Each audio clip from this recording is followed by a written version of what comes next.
എന്റെ ചേച്ചി അങ്ങോട്ട് പോയിക്കോ. ഡണ്ണാണ് സംഭവം കേട്ടോ. Okay, good night. വഴി വെട്ടി ഡോക്ടറുടെ വീടിന്റെ മതിൽ വരെ എത്തിക്കഴിഞ്ഞാ ഡോക്ടർക്ക് അത് കണ്ടു ബോധ്യപ്പെടുമല്ലോ. Hello Reetha. Hi.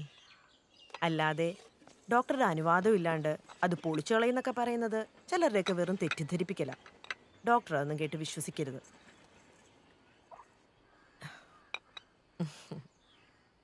Political works ഒക്കെ എങ്ങനെ പോകുന്നു? കുഴപ്പമില്ല, നന്നായി പോകുന്നു. Okay, you carry.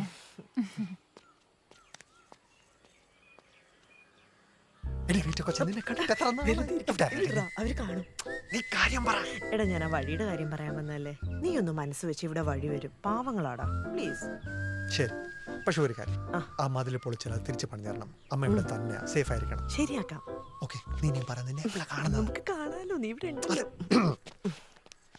എന്തെങ്കിലും കഴിച്ചോണ്ട് സംസാരിക്കാം.